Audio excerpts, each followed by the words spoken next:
Hello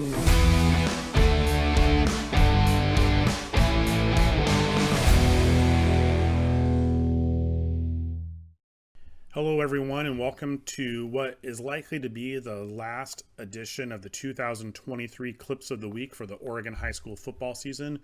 We are in the semifinal round. Best of luck to all of the teams and to the officials working the remainder of the games in this playoff season.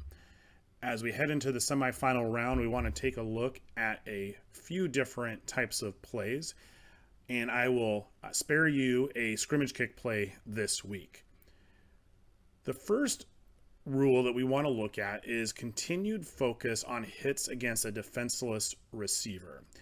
This was an interpretation last year and is a point of emphasis this year at the national level. And we're going to look at three different plays here that all potentially involve hits against a defenseless player. So the first one we're going to look at here, we're going to see from multiple angles. And we're going to look at this one several times in real speed and also in slow motion. So you can see here we're going to get a hit against the back who is coming out of the backfield. And the head linesman is going to have a flag for a hit against a defenseless player. And this player certainly is defenseless. But as we watch this, we want to take a look at whether or not the hit was illegal.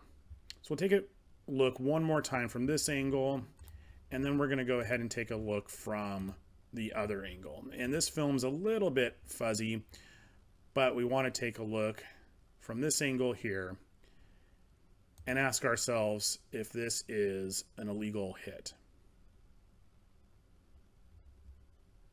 Going to look at it one more time. All right, we'll go back to the other angle, and this time what we're going to do is watch it in slow motion. And as we do so, as a reminder, for this hit to be legal, the defender in this case would either need to use a wrap-up style tackle, use open hands, or the contact would be incidental because they're making a play on the ball.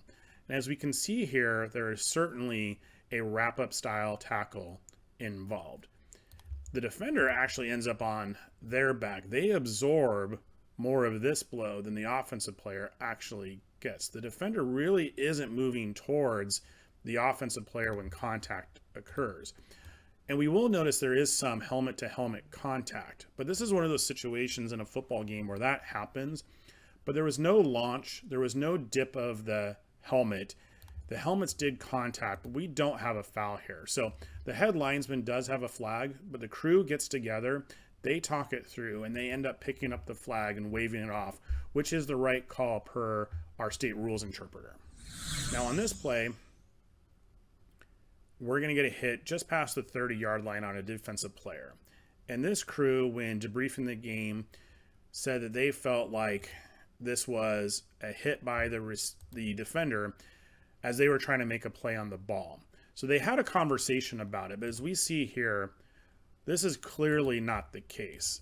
We should have a foul here for a personal foul, unnecessary roughness for this hit against a defenseless receiver. The defender makes no effort whatsoever to wrap up, to use open hands, and this is not a play on the ball. So we should have had a flag here. One more play we want to look at here, and the back judge does an excellent job with this call, and they do get this call right. We absolutely have a personal foul, unnecessary roughness on this play. The defender makes no effort whatsoever to wrap up, use open hands, and they are not playing the ball. And as this play is done, we'll notice here the defender stands over their opponent, and it appears that they are making some sort of gesture with their hand against their face mask. So our SRI would support, in addition to this, an unsportsmanlike penalty. Unsportsmanlike foul and additional penalty. So for the crews that are working in the rest of the playoffs, let's make sure that on plays such as these three, that we're able to see this and have good crew communication on whether or not you have a foul. The next three clips we're going to look at all involve kickoffs, and we really want officials to try to use film as much as possible. It's an amazing way to self-evaluate. It's also an awesome way to prepare for a game. Our mechanics manual says that wing officials should start at the 15-yard line. However, if in your film review you notice that a kicker has a stronger leg than that, you should move back and maybe start at the 5 or so. If they have a weak leg, you might even want to cheat up more. If you're unsure, start at the 15, but make sure that you adjust accordingly over the course of the game if you notice the kicker has a strong leg. And these are examples why. So on this play, we're going to have the wing official starting at the 15. And the kick goes down to about the 3-yard line. And you're going to notice at this time, the wing official is looking in front, as they should, but then they take a quick look back. And at that point in time, the runner is still 20 yards away from any blocks. And there's no reason to be looking back at the runner at this point. And we might miss a holding foul there around the 20-yard line. Now, this is not the most egregious holding call. You might even pass on it.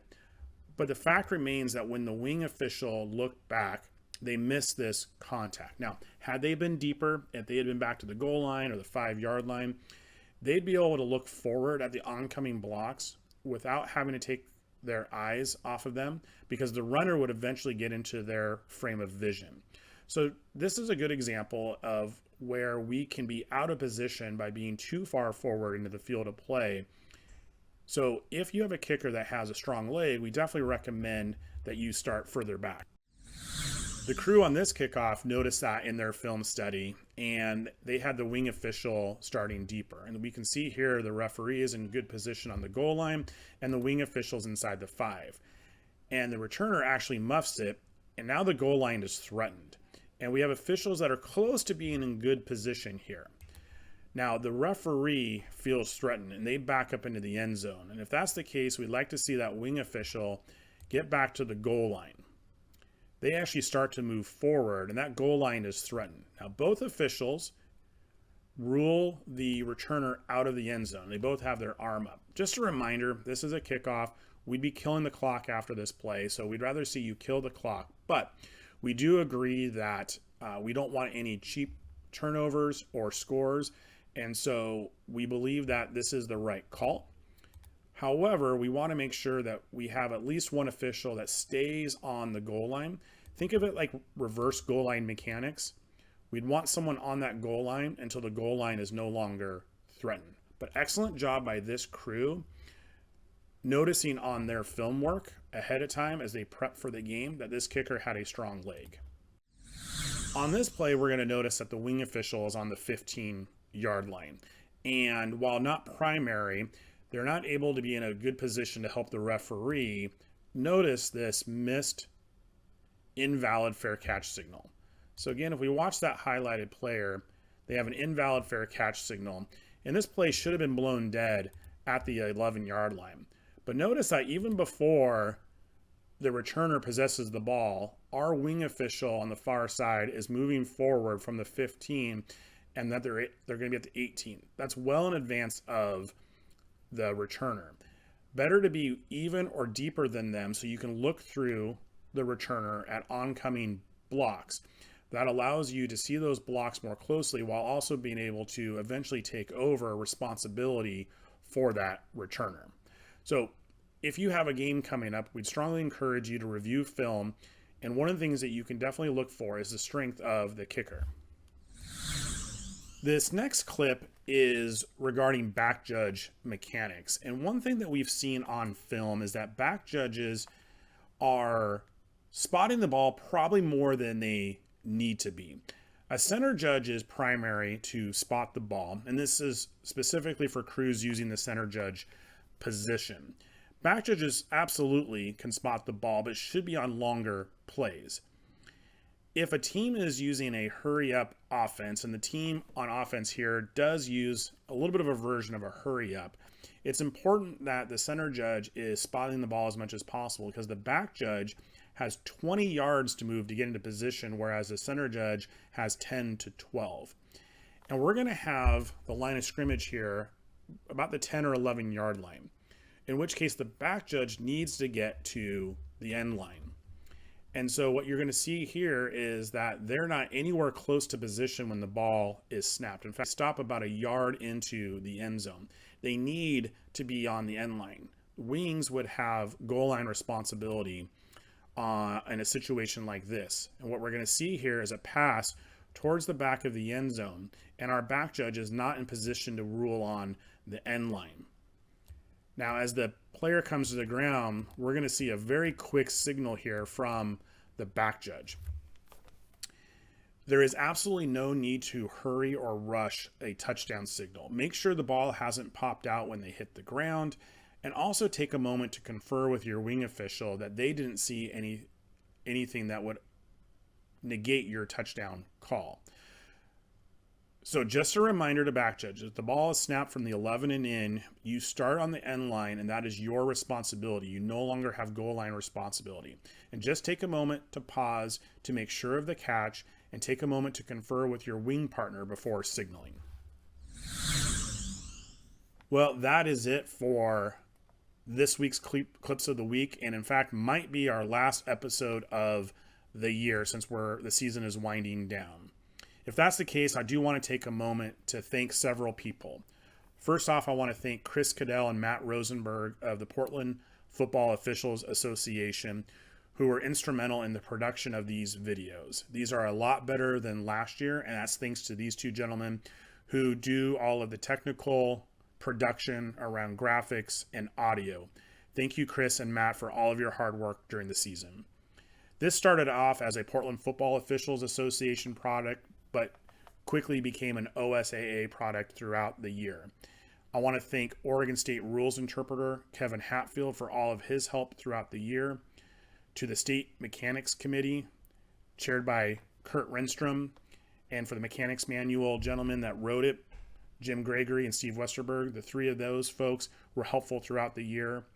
And to Brent Macy, Ted Liebold, Tony Roos, Steve Favre, and former Oregon SRI Clark Sanders for their continual help throughout the season, reviewing the clips that I sent them and that I forwarded from coaches and officials from around the state.